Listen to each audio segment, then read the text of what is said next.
I'm curious about how your views developed and what they are now about the issue of women in combat. You know, we've opened up the military to female participation, and generally speaking, it appears that opening up avenues of participation to women has immense benefits for women if handled correctly for children. Certainly on the economic front, it doubles the pool of available talent for everyone. I know the best predictor of development in the third world is rights accorded to women, especially on the economic front. So that all looks like a good thing. But then, you know, I have my skepticism about the practical and ethical utility of placing women on the front lines, for example, in battle positions. And there's obviously a huge disparity in physical strength and probably an innate aggression. And, you know, and that could go one way or another, because it isn't completely obvious that the most aggressive soldiers are the best, even though that might seem self-evident. Now, you've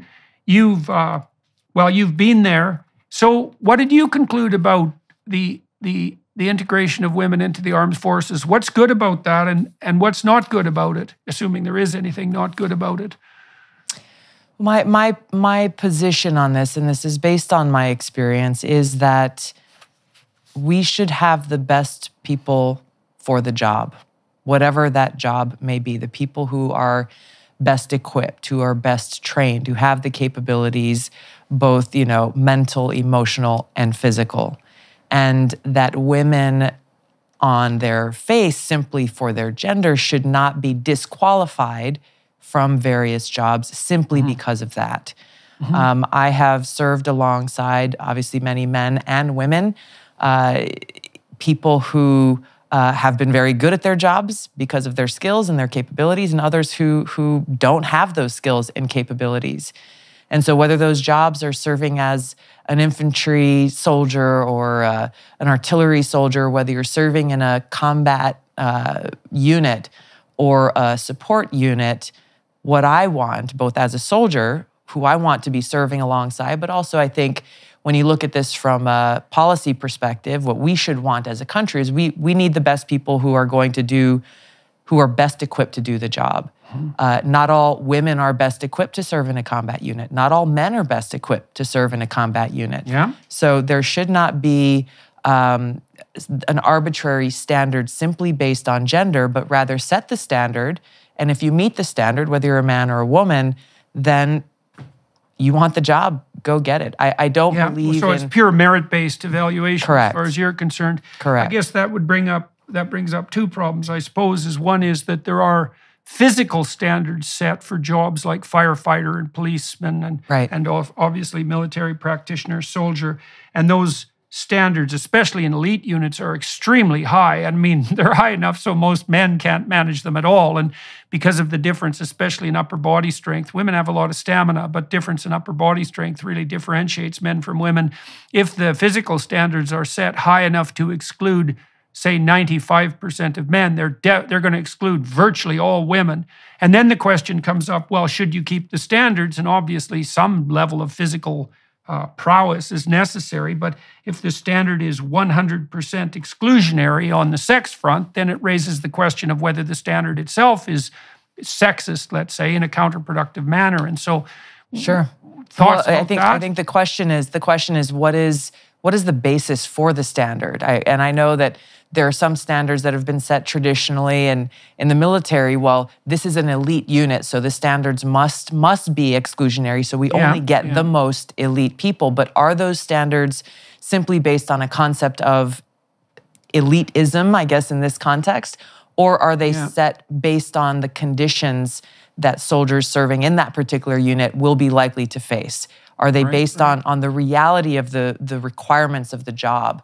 And so if we're in a situation, and there are jobs, both in the military, as you mentioned, first responders and others, if those standards are set on a realistic assessment of what this job will require, and it turns out that, hey, 1 out of 100 women who apply actually qualifies, then so be it. You know, whatever, if there are a greater number of men who qualify, then so be it. If we have people who get these jobs who cannot do the job, then it's pointless, and it puts themselves and it puts the entire unit and mission at risk in doing so. Well, there's a measurement science that's been devoted to this for a long time, and there are actually guidelines for psychologists who do assessment, let's say, in relationship to a particular job. Some of those are enshrined in appropriate law. And then the notion is, first of all, that you have to do a job analysis, which is, okay, what is it that the people who are doing this job, who are good at it, spend the bulk of their time doing? Sure. And you can measure that, although that's not easy. For example, it's not that easy to measure the performance of a middle manager, for example, in a corporation, because the outcomes are difficult to specify. But you can do a better or worse job of that. And if you do a good job, then you can find out what predicts prowess, and you can do that statistically. And then you define merit, right? Merit is what makes it likely that you will do very well doing whatever this job is for. That's merit. And that can be handled properly. The problem is, as you alluded to, if you accept merit defined in that manner as the gold standard, then you're going to have to accept the outcome, which is that there isn't going to be radical equity at all levels of analysis in the candidate pool. And so you have to forego that. And it certainly seems, I would say, that on the left side of things now, people are almost entirely unwilling to forego that equity outcome. I mean, even Kamala Harris, who should have known better, tweeted out a few weeks ago her support for this concept of equity. And people who aren't paying attention think that means equality of opportunity, which is not what it means at all, which is why it's a different word. It means that if the outcomes of the selection process aren't equal across all conceivable combinations of ethnicity and gender, sex, etc., that intersectional morass, then the system is by definition exclusionary and prejudiced. And that just kills merit, assuming that merit is not completely equally distributed. Now, one other question on the female front. So one of the things that's disturbed my conscience with regards to women on the front lines is that there's always the possibility that you'll fall into the hands of the enemy. And it wasn't very much fun for, let's say, British and American prisoners of war in Nazi camps in World War II, although there were some Geneva Convention arrangements that were still in place. But I can't imagine what it would be like to be a frontline woman who fell into enemy hands. I mean, that's a level of absolute bloody catastrophic hell that I think that we should be very, very cautious about exposing anyone to. And so I have a proclivity to think that women are differentially susceptible to exploitation on the captured enemy front. And I don't know exactly, given credence to what you say about making sure we have the most qualified people, maybe you can ask people to face their death. I don't know if it's okay to ask them to face endless gang rape and then death. That's pushing the envelope. And so I don't know what you think about that. I imagine that thoughts of that sort must have gone through your mind from time to time. Sure. It is the most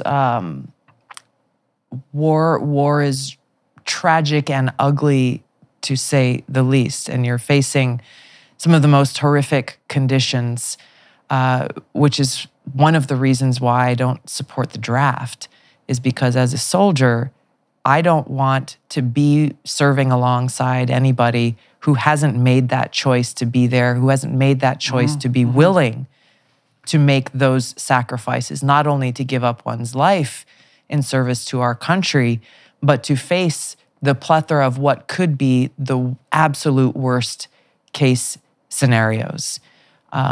That's my perspective. And so whether it's those scenarios are facing a male or a female soldier, these are some of the things that, both the training of the practical implications, but obviously the mental preparation for how anything could possibly go bad is essential before sending troops into that situation. Okay, so it sounds like your sense is that, if people have been fully apprised of the risks, and I think we outlined the most substantive risk on the female side, if people are fully apprised of that risk and there's evidence that they actually understand what that means, which is no simple matter, that it's okay to allow them to make that choice.